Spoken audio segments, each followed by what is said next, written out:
everybody, welcome back to Fairy Tale Friday. I'm Princess Odette and we're going to be doing a story time today. Tonight's story is one of my very favorite stories. We're going to be telling the story of Peter Pan. Once upon a time,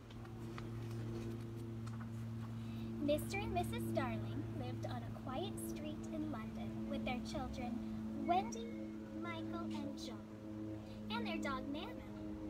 Every night, Wendy told her brothers stories about a magical boy named Peter Pan, about Neverland, the island where he lived.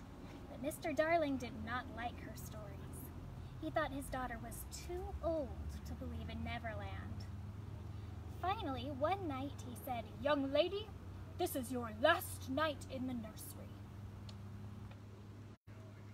Later that night, after Mr. and Mrs. Darling had left for the evening, Peter Pan and his fairy friend Tinkerbell approached. They were looking for Peter's lost shadow. He'd lost his shadow. Have you ever lost yours? Tinkerbell soon found the shadow, but the boy needed someone to reattach it. He tried to attach it with soap. Does soap make things stick? No. When Wendy saw what he was doing, she woke up and she offered to help. She decided to sew on his shadow. As she sewed, she told Peter it was her last night in the nursery, how she was so very sad. "No, I won't have it," Peter exclaimed. He didn't want her to grow up. "Come to Neverland."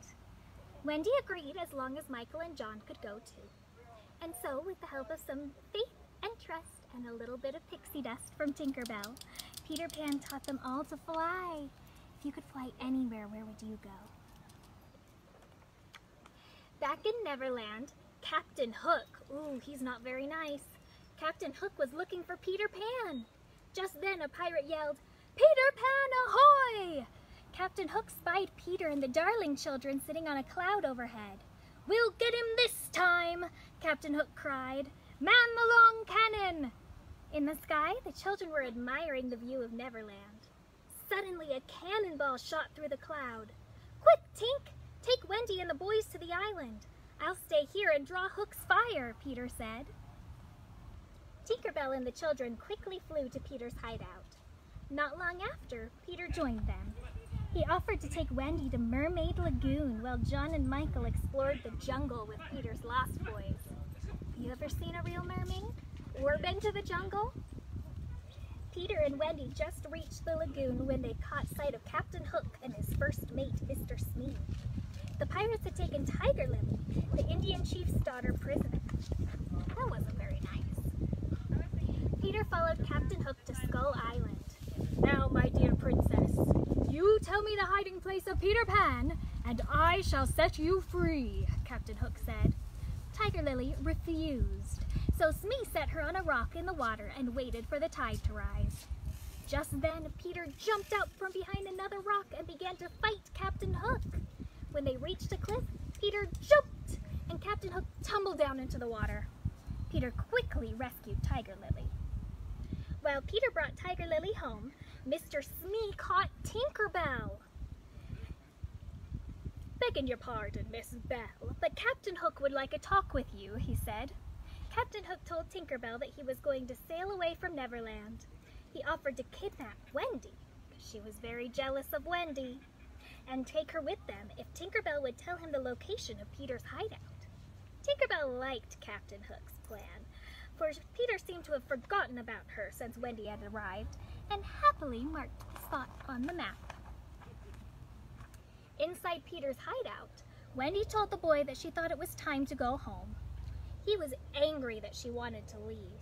Peter turned his back on the girl. When Wendy and the other children climbed out of the hideout, Captain Hook and his pirates were waiting for them. They captured the children and tied them up. Then Captain Hook pulled out a gift-wrapped package with a tag that read, "From Wendy." He lied! Inside was a bomb. It was going to explode. Captain Hook lowered the gift into Peter's hideout and left. He set a trap. Tinkerbell hadn't known Captain Hook was going to harm Peter. When she realized the truth, she sped towards Peter's hideout and grabbed the bomb away from Peter before it could explode. On board the pirate ship, Captain Hook gave the children a choice: become pirates or walk the plank. Refusing to be a pirate, Wendy said goodbye to the boys and bravely walked onto the plank. Then she stepped off the edge and disappeared. The pirates listened for a splash, but they didn't hear anything.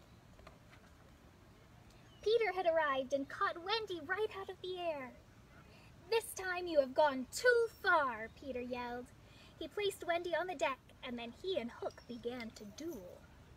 While they battled, Tinkerbell freed the lost boys who fought the pirate crew. At last, Peter and the boys had sent every last pirate, including Captain Hook, overboard. Peter took command of the ship. "We're casting off," he cried. "Where are we sailing?" Wendy asked. "To London," Peter said. Tinkerbell sprinkled pixie dust over the whole ship, and it rose into the air. Have you ever rode in a flying ship before? That would be so much fun. At last, the ship reached the Darlings' home. The Darling children climbed through the nursery window and waved goodbye to Peter and the Lost Boys. Wendy knew now that she was ready to grow up. But she also knew that no matter how old she got, she would never forget her amazing adventure with Peter Pan. I don't think we're ever too old for adventures or magic, do you? Let me know down below where you would like to sail if you could go on a flying pirate ship. Where would you like Tinkerbell and Peter Pan to take you? I can't wait to see you next week. Thank you for joining me for Fairy Tale Friday. Goodbye!